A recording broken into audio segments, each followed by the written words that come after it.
আপনার ওজন কি হঠাৎ কমে যাচ্ছে?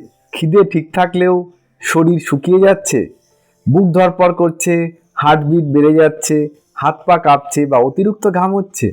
এগুলো হতে পারে শুকনো থাইরয়েড অর্থাৎ হাইপারথাইরয়েডিজমের লক্ষণ। হাইপারথাইরয়েডিজমে থাইরয়েড গ্রন্থি শরীরের প্রয়োজনের তুলনায় বেশি থাইরয়েড হরমোন তৈরি করে। এর সবচেয়ে কমন কারণগুলোর মধ্যে একটি হলো গ্রেভস ডিজিজ। এছাড়াও থাইরয়েডাইটিস, থাইরয়েড নোডিউল অথবা অনেক সময় দেখা যায় হাইপোথাইরয়েডিজমের ওষুধ অতিরিক্ত হয়ে গেলেও টিএসএইচ কমে হাইপারথাইরয়েডিজমের মতন সমস্যা হতে পারে।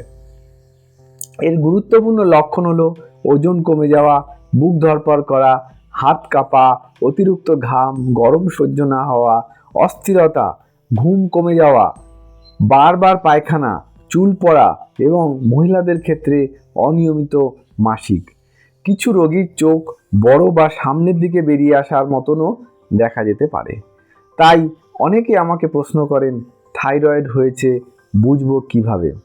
শুধু লক্ষণ দেখে নয়, রক্তের টিএসএইচ, ফ্রি T4 এবং প্রয়োজনে T3 ও থাইরয়েড অ্যান্টিবডি টেস্ট করে রোগটি নিশ্চিত করতে হয়। হাইপারথাইরয়েডিজমের চিকিৎসার রোগের কারণ অনুযায়ী থাইরয়েডের অ্যান্টিথাইরয়েড মেডিসিন, হার্টবিট নিয়ন্ত্রণের ওষুধ, রেডিও আয়োডিন থেরাপি অথবা কিছু কিছু ক্ষেত্রে আমরা সার্জারিরও অ্যাডভাইস দিই। নিজে থেকে থাইরয়েডের মেডিসিন শুরু, বন্ধ বা ডোজ পরিবর্তন কিন্তু কিছুতেই করবেন না। হাইপারথাইরয়েডিজম ঠিকমতো চিকিৎসা না হলে অনিয়মিত হার্টবিট, হাড় দুর্বল হওয়া এবং বিরল ক্ষেত্রে থাইরয়েড স্টর্মের মতন গুরুত্বপূর্ণ জটিল রোগ হতে পারে। প্রচণ্ড বুক ধড়ফড়, শ্বাসকষ্ট, খুব বেশি জ্বর, বিভ্রান্তি বা অস্বাভাবিক অস্থিরতা হলে দ্রুত হাসপাতালে যান। আমি ডাক্তার সুদীপ বণিক চৌধুরী, কনসালটেন্ট ইন্টারনাল মেডিসিন। থাইরয়েডের কারণ, লক্ষণ, পরীক্ষা এবং চিকিৎসা সম্পর্কে নির্ভরযোগ্য তথ্য পেতে ভিডিওটি শেয়ার করুন এবং পেজটিকে লাইক করুন। আপনার সাথে আপনার ডাক্তার সুদীপ বণিক চৌধুরী।